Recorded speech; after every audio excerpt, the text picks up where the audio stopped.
Good morning, Giants. Have you ever wondered what the law of least effort is? I have.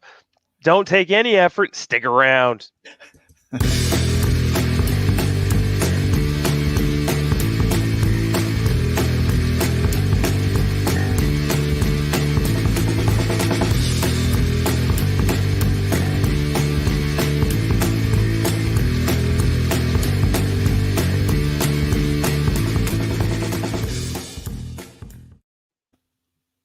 Yeah. I was going to go back to bed in that intro and just call it a day and we're good. Have you ever noticed like how the more you push towards something, the less you get it, the less you receive that thing? Yes. Like the harder you work, the hardest working person isn't the most successful. Isn't that ironic? It's kind of weird because it was different than what I was taught. Yeah, me too. I grew up with a really good work ethic, good quote unquote. The best.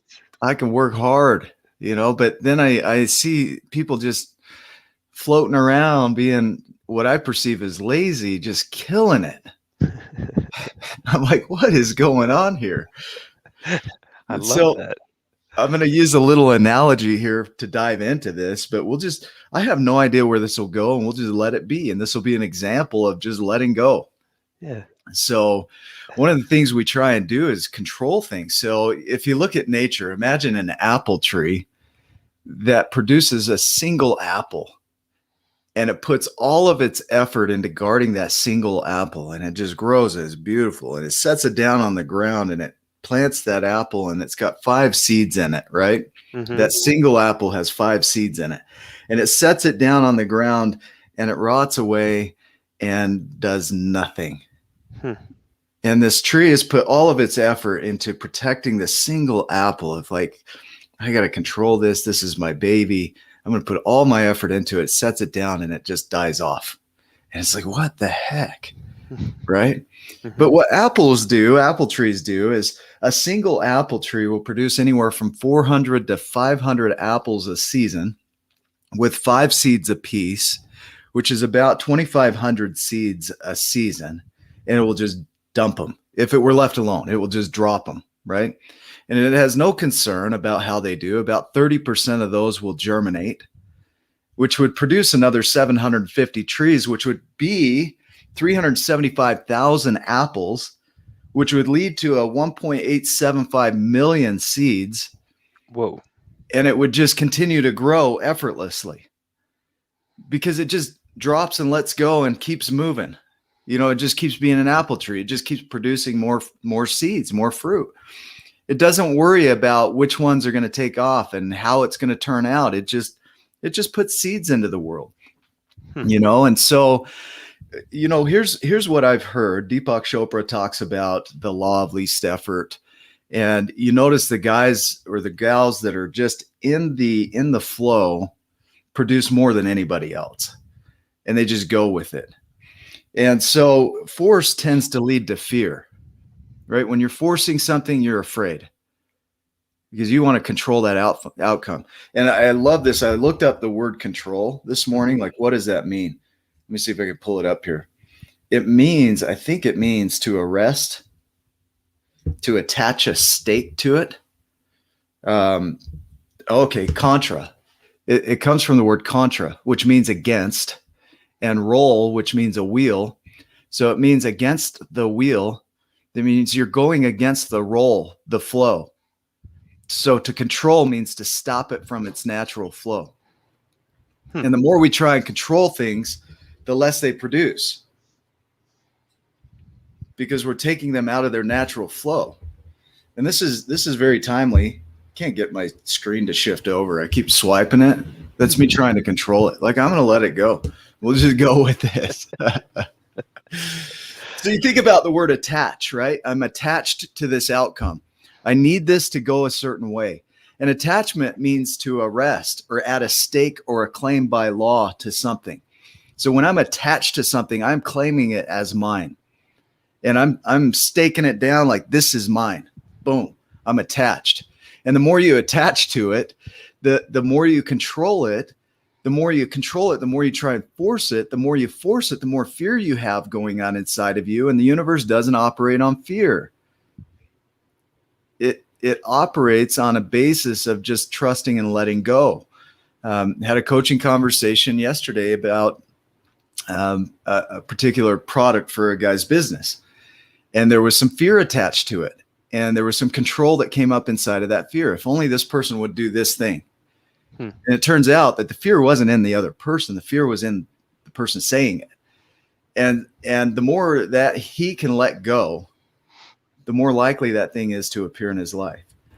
You know, the person that practices 20 hours a day, you know, is out there pushing hard. You see him working. It's almost this case of, if the universe sees how hard I'm working and how much I'm suffering, it'll come in and rescue me. You get to play this victim in a way. If you just see how hard I worked, you would understand and you would just give me things. Now I'm curious, what's coming up for you as you hear this? It's funny because that's what I was taught my whole life. Yeah. You know, you need to work, you need to learn work ethic. Okay. Like, and working hard, which I think is still a valuable tool. Like, yeah, you know, but it was ingrained in me, like, to work hard, and that's how you got ahead in life. Yeah. Like, work hard, play hard, right? Yeah. Yeah. Mine wasn't so much play hard.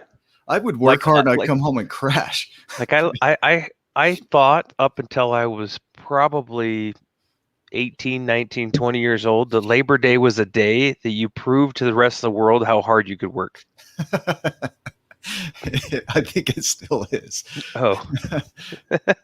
You know, what's crazy is that, as you know, think about stuff that you do effectively, like driving a car.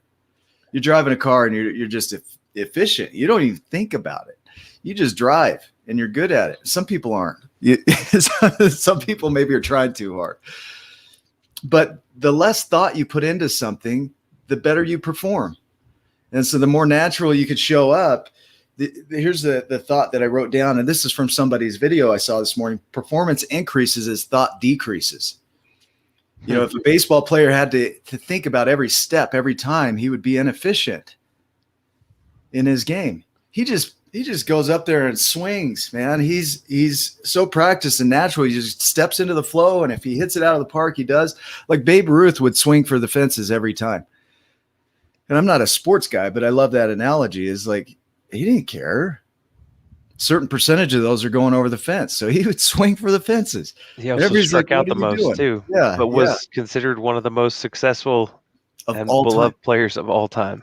Yeah. And we talk about the efficiency of the sun, right? The sun puts out more energy than we could ever use, and only a billionth of its energy hits the earth. And of that billionth, only 70% hits the earth. So about 30% is reflected back into space. But the sun never quits putting energy out there. It's almost like, I don't give a shit. I don't care where my energy goes. You know, if it helps you, great. And if it doesn't, I'm going to keep putting energy out. But it doesn't concern itself that, oh, I got to make sure that this specific amount goes here and that this creates this and that and this. No, that's the earth's job to grow. It's like, I'll take that energy.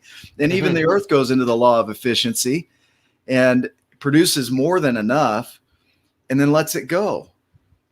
So it's not a law of laziness where I do nothing and just expect it to come to me.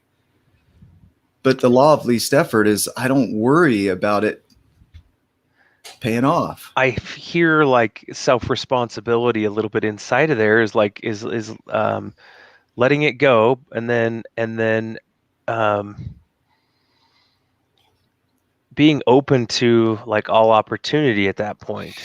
And then as it comes, you'll recognize it more because you've kind of released it. You've let it go to the universe.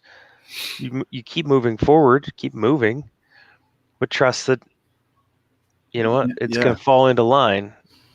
And there's the responsibility, is the trust, stepping forward with that faith or that effort to keep moving. And trust that, hey, I don't know exactly how it's going to happen, but it's going to happen. And then watching that no matter if the opportunity is sometimes the things that come along might be hard or negative experiences, but you Yeah. can transmute those into new possibilities and opportunities. I want you to share on this. What does this mean to you as you see that? That it has that there's multiple different possibilities and options around that. Yeah, what we tend to do for goals is we want to pick one of these and we say, I'm going to set a goal around the number one and I'm going to do everything I can to create it. And if it fails, there's no other option for me. Like this is it. That's where we put control and attachment to things. And we say it's going to happen by a number one. And the truth is there's 6 other sides to this dice, but we say, I'm going to set my life to this number one and I'm going to create my goals based on the number one. And then it fails and we're pissed because now there's no other options for me because my one went away. There are no other options for me. I can understand that. Like it's probably easy to come up with rigidity and excuses and reasons why it didn't work, and yeah. then Yeah. that didn't work, and The justify. justification. Yeah. Yeah. Keep going. Keep And going. that's exactly it. And versus being open to the law of least effort, which to me would be being open to all the possibilities and being defenseless in your position and going, Oh, wow. all Yeah. right, I'm not gonna sit there and justify all these reasons. I'm gonna Yeah. be open, completely open to the Yeah. possibilities. Like yesterday, and amazing things happened yesterday. Nick Yeah. being open to opportunity and being defenseless and just trusting and going to work. Yeah. What I need to know, and this is the certainty principle of all I need to know is that I'm going to create this thing. The how to isn't up to me, but my purpose is to follow as many how to's as I can. Whatever comes to mind, I'm going to act on it and then let it go. Like it may or may not pay off. But if I start controlling, well, it's got to be this specific way, then I shut myself down to inspiration. And now I no longer see options that are out there. And our brains are designed to do this for us. The reticular activating system that shuts off that so you only see what you want to see. Mm-hmm. When you open that up and you say, I'm open to all possibility, then you open up to all sides of the dice. And that's what I love about this analogy. It's a reminder that I don't get to choose the path. I get to act on the path as it shows up, but I don't get to choose it. And this is beautiful as I'm starting my day today, as I'm looking at my intentions. I have some ideas, but I'm open to others as well. There might be some other things I haven't thought of yet this morning that will pop up that I can act on. I may, like I might be driving down the street and just see somebody get this intuition. I need to step out of my car and talk to that person. Mm-hmm. And if I'm closed off to the path, I won't do that because I'm attached. I'm arresting the ability of that growth. To attach means to arrest, to stake a claim. And I don't get to stake a claim. I don't get to control, to go against the wheel, the flow. Like I just go with the flow. And it's a reminder for me this morning as I step into today, I have no idea how today's going to go. I have this vision of what I'm creating, but I have no idea how it's going to go about. I like this too. Doing new things is very much how the mind expands and creates and gets Yeah. creative by doing new things and hard things, difficult things. Yeah. Step I out love into it. that, and you'll be surprised at how much you can create Yeah. with almost seemingly little effort. Right. The idea of letting go really is just that. It's letting go of the control, letting go of the attachment to the outcome. It's not letting go of the vision. The vision can be held, but letting go of the controlling the way that it occurs, letting go of the arresting of the movement. Like This is so true. Some of my yeah, greatest moments each day were never planned through no effort of my own other than show up.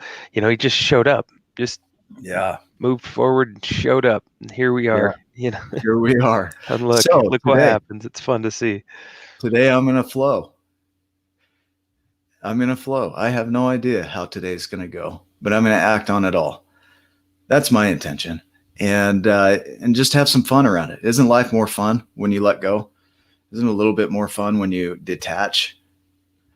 Yeah. Probably a lot less stressful and chaotic, Yeah. which So then that's, everything around you becomes healthier yeah. and more abundant, just like Yeah. the apple tree. So here's what I just thought of, just instantly popped in is, if only I can control how much I let go, right? Oh, I got to force letting go today. No, no, it's just be with today. You know, set some intentions and be open to the idea that none of those will pay off. Be open to the idea that something else might pay off that you didn't expect because you were open to it. And so that's the challenge today. Let go of the control, let go of the attachment, and just be with your creation. And if you never got your creation, you'd be okay with it. If I never reached 100 million people in the world, I would be okay. I could go to sleep at night and sleep just perfect. Right?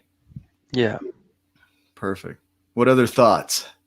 This is perfect. I'm grateful for the giants that commented and were watching. And if you haven't subscribed or liked us on YouTube or Facebook, you can go to the Tribe of Giants in Facebook. You can subscribe right in the corner. Like us on YouTube and come join the tribe. That's it.